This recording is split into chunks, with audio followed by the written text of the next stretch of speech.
moments when you can't tell anyone. The only thing that you should be aiming for is some sort of distraction.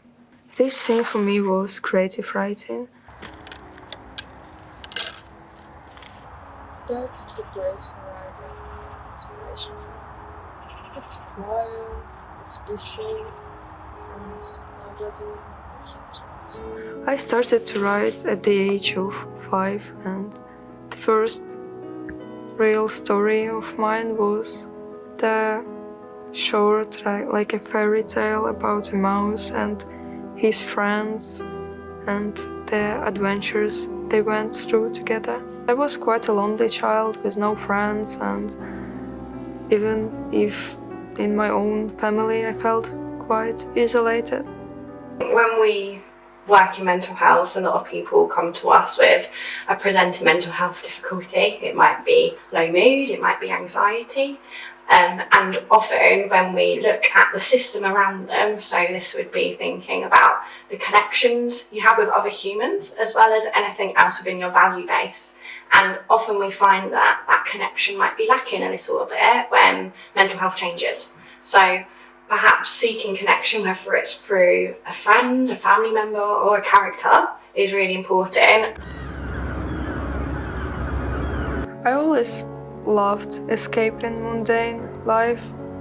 Sometimes I just come here thinking about everything and eventually putting it on the paper. I think it's the only moments when I actually felt alive. And when we're writing, we're so immersed in what we're doing and the world we're creating in our minds that it can be really hard to let any other thoughts become the focus of our attention.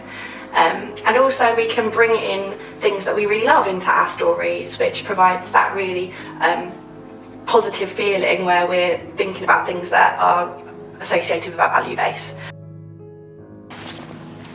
You know, I have lots of people who are suicidal, and what can I say if I am like that myself?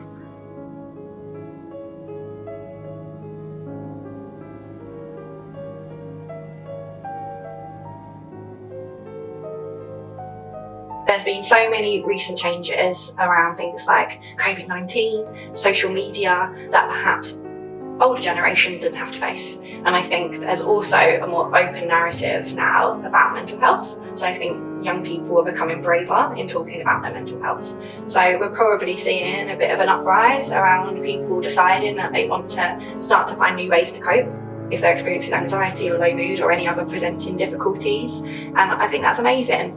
And I don't want that to take away from the fact that there's people struggling, but I think it's like there's another side to the coin where perhaps we're seeing people struggle, but it also means that hopefully they'll be able to feel invigorated to get that support.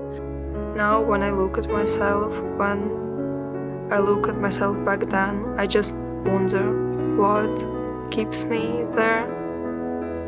I used to draw, I used to do clay modeling, but all of that was not something helpful, like at all. Sometimes I even hated on myself because I wasn't able to enjoy something I'm good at. I think if we think about young people, we know that they're going through a really important developmental stage where they're starting to figure out who they are and their identity. So it might be a little bit of testing the waters within different activities to see what is helpful and what isn't, what brings enjoyment and what doesn't. Something you like can be hidden on the surface and you might just not realize it is there.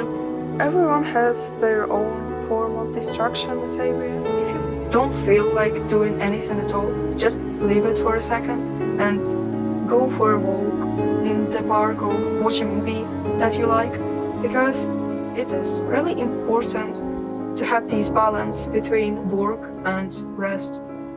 And don't forget about yourself, don't forget about others, because sometimes all of that you need is someone who will listen to you and who will pay attention to you, who will accept you the way you are, and just someone who will let you to be upset or to be down.